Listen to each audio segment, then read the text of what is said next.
Burley Sew. Hello everybody and welcome back to Burley Sew. I'm your host Purified, and today I have a do-it-yourself headband. We're upcycling my daughter's old tank top to make her mother a headband.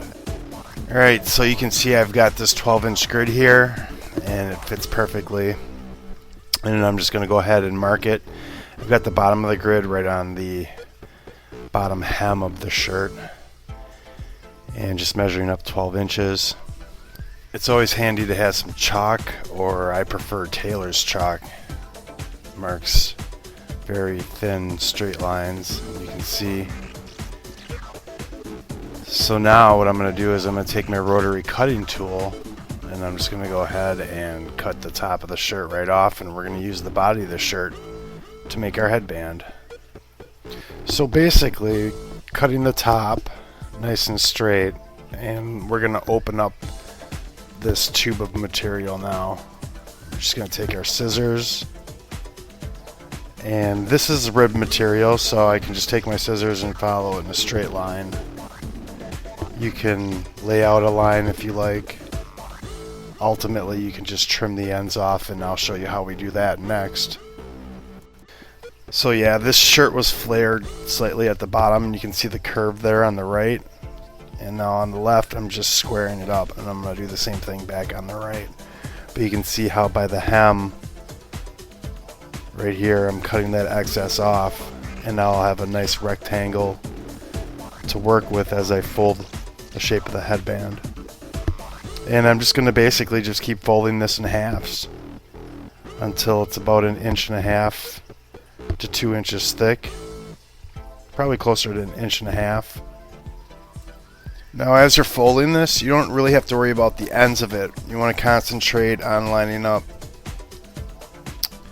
this long piece here, because on this one I'm just basically doing a straight stitch and leaving a small exposed seam, and it turns out to look pretty decent. You can do it a different way.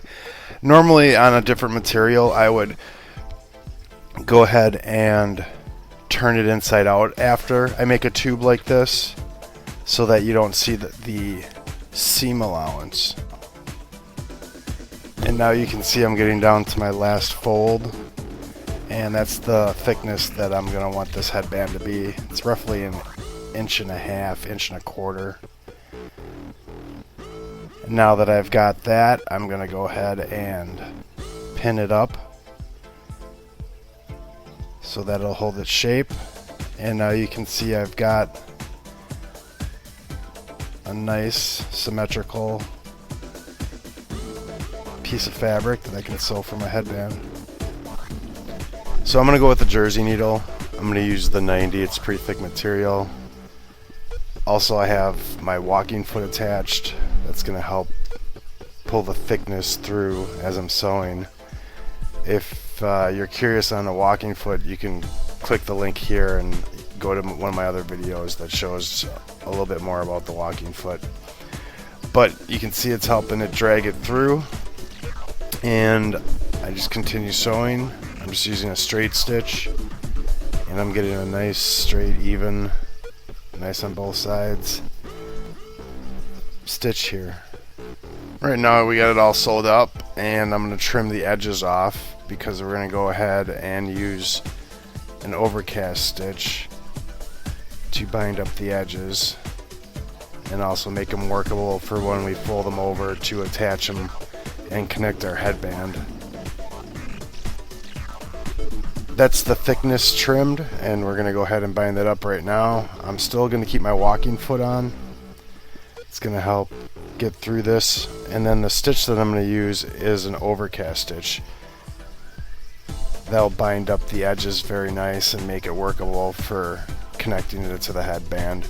You can see more on an overcast stitch if you'd like by clicking the link here for one of my other videos that explains how a overcast stitch works.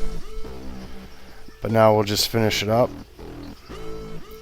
and then what we're going to do is go ahead and do the same exact thing to the other side, and then we'll connect it. So there you have, both sides are bound, and then you're going to want to fold it almost like a knot. So let me flip this around, and then we'll just go one over to the other, and then you're going to go under so that it meets itself. So both pieces should go under. In this case they're flat, so they'll lay flat, and then you'll just connect them in with a couple of stitches at each end corner, just like that, so they don't move around. I'm going to take and just pin these up real quick, but right on the edges of the pin, right on the corners, I'm just going to attach it. Do a little bit of a back and forth, and then we'll just repeat this 4 times, and then we'll be able to show you the end product. And there's our headband that we made from a recycled tank top. I hope you enjoyed the video. If you like what you saw, please subscribe, leave your comments below. I'm Purified, and thanks for watching Burley Sew.